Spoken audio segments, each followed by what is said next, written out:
আসসালামু আলাইকুম, কেমন আছেন সবাই? আমি আজকে আপনাদের সাথে ব্লগ নিয়ে কিছু কথা বলবো। প্রথমেই ব্লগ কি? ব্লগ হচ্ছে এক ধরনের ওয়েবসাইট যার ফোকাস থাকে প্রধানত লিখিত কন্টেন্টের উপর, যাকে আমরা ব্লগ পোস্ট বলে থাকি। কথাটা এইভাবে বলা যায়, সকল ব্লগ ওয়েবসাইট, কিন্তু সকল ওয়েবসাইট ব্লগ না। আমরা সাধারণত নিউজ ব্লগ বা সেলিব্রিটিদের ব্লগের সাথে বেশি পরিচিত, কিন্তু কল্পনা করা যায় এমন যে কোনো বিষয় নিয়ে ব্লগ তৈরি করা সম্ভব। এবার আসি ব্লগার কি। যারা বিভিন্ন ব্লগে ব্লগ পোস্ট করে থাকে তারাই ব্লগার। আমাদের দেশে অবশ্য ব্লগার শব্দটা সম্পর্কে অনেকের নেতিবাচক ধারণা আছে, কিন্তু ধারণাটা ভুল। কেন ভুল সে কথাটা আমি বলছি। ধরেন আমার একটা খাবারের ব্লগ আছে, যেখানে আমি বিভিন্ন খাবারের রেসিপি সম্পর্কে লিখে থাকি, তাহলে আমি একজন ব্লগার। ব্লগার যে কেউ হতে পারে।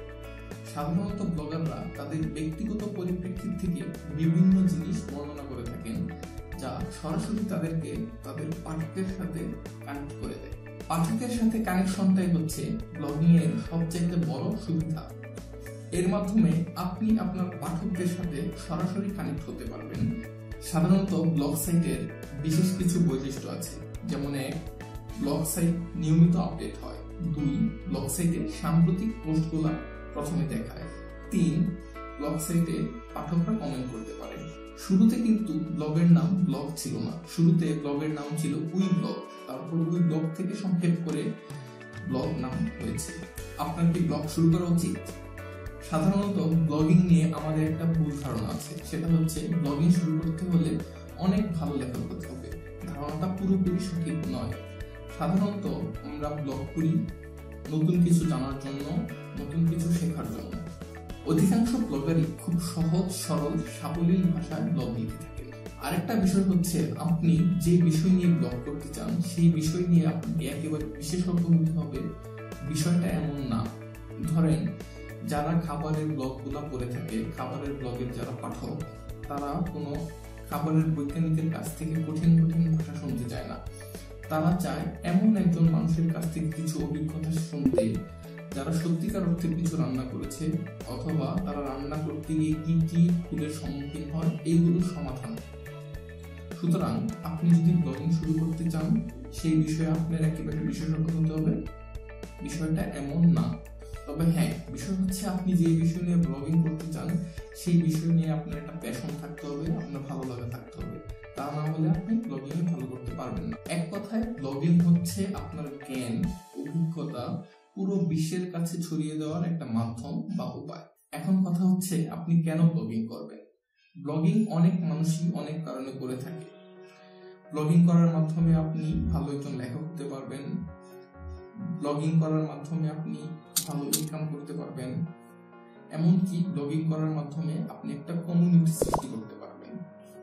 আপনি যে বিষয়ে পারদর্শী সেই বিষয়ে আপনার অভিজ্ঞতাগুলো আপনার পাঠকদের সাথে শেয়ার করতে পারছেন। তাদেরকে আপনি কি কি প্রবলেমের সম্মুখীন হয়েছিলেন, সেগুলোর সলিউশন কি কি, সেগুলো বর্ণনা করতে পারছেন।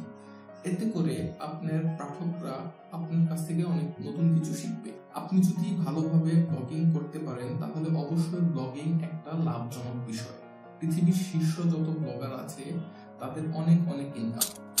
এমনকি যারা খণ্ডকালীন ব্লগিং করে তাদের ইনকামও নেহাত কম না, যদি তারা সঠিকভাবে করে থাকে। ব্লগিং এর সবচেয়ে মজার যে বিষয়টা হচ্ছে, সেটা হচ্ছে ব্লগিং কিন্তু এক ধরনের প্যাসিভ ইনকামের পথ। প্যাসিভ ইনকাম জিনিসটা কি? প্যাসিভ ইনকাম জিনিসটা হচ্ছে, আপনি যদি একবার এই কাজটা করেন, তাহলে পরবর্তীতে সারা জীবন সেই কাজটার একটা ইনকাম আপনি পেতে থাকবেন। ধরেন আপনি যদি কিছু সময় নিয়ে একটা ব্লগ পোস্ট করেন, এটা হতেই পারে সেই ব্লগ পোস্টটা থেকে আপনি পরবর্তী সারা জীবন ইনকাম করতে পারবেন। এটা হচ্ছে প্যাসিভ ইনকাম, আর ব্লগিং হচ্ছে এই প্যাসিভ ইনকামের একটা উপায়। আমি এই ইনকাম নিয়ে বা ব্লগিং এর আয় নিয়ে পরবর্তীতে কথা বলবো। কমিউনিটি তৈরি। কমিউনিটি কি? কমিউনিটি হচ্ছে একটা সংযোগস্থল, যেখানে বিভিন্ন মানুষ একটা নির্দিষ্ট বিষয়ের আগ্রহ নিয়ে একত্রিত হয়। প্রথমেই বলেছি, ব্লগিং একটা খুবই ইন্টারেক্টিভ বিষয়। কেন ইন্টারেক্টিভ? কারণ আপনি একটা পোস্ট করছেন, সেই পোস্টটাতে অনেকেই কমেন্ট করতে পারতেছে। কারা কমেন্ট করতেছে? যারা এই ব্লগটা পড়ছে। কেন সেই এই ব্লগটা পড়ছে? কারণ এই বিষয়ে তার একটা ইন্টারেস্ট আছে। তার মানে একই বিষয়ে ইন্টারেস্ট আছে এমন অনেক মানুষ একটা কমিউনিটি তৈরি করতে পারতেছে এই ব্লগিং এর মাধ্যমে। তারা কমেন্ট করছে, আপনি সেই কমেন্টগুলো উত্তর দিচ্ছেন। এতে করে আপনি যে বিষয়ে আগ্রহী সেই একই বিষয়ে আগ্রহী অন্যান্য মানুষদের সাথে আপনার একটা কানেকশন তৈরি হচ্ছে।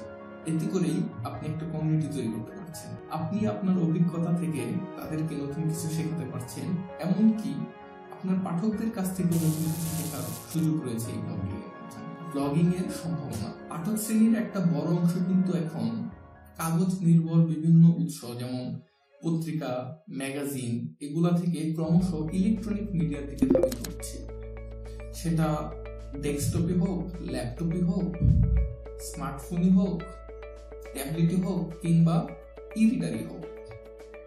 বিশাল এই যে পরিবর্তনটা হচ্ছে, তারা যে ক্রমশ কাগজ থেকে ইলেকট্রনিক মিডিয়ার দিকে ধাবিত হচ্ছে, এই পরিবর্তনটা মানেই হচ্ছে ব্লগিং এর একটা বিশাল সম্ভাবনা। তার মানে হচ্ছে ইন্টারনেটের এই যে বিকাশ হচ্ছে, এই যে মানুষ কাগজ থেকে ইলেকট্রনিক মিডিয়ার দিকে ধাবিত হচ্ছে, তার মানে আপনার ব্লগের জন্য সম্ভাব্য অনেক পাঠক এখন অনলাইনে আছে। সুতরাং এটা আপনার ব্লগিং এর জন্য বিরাট একটা সম্ভাবনা। তাই আপনি যদি একটা ব্লগ শুরু করার কথা ভাবেন, তাহলে এখন হচ্ছে উপযুক্ত সময়। বর্তমানে অনেকেই এই ব্লগিংটাকে ক্যারিয়ার হিসেবে নিয়েছে। আপনিও যদি নিতে চান, এখন উপযুক্ত সময়।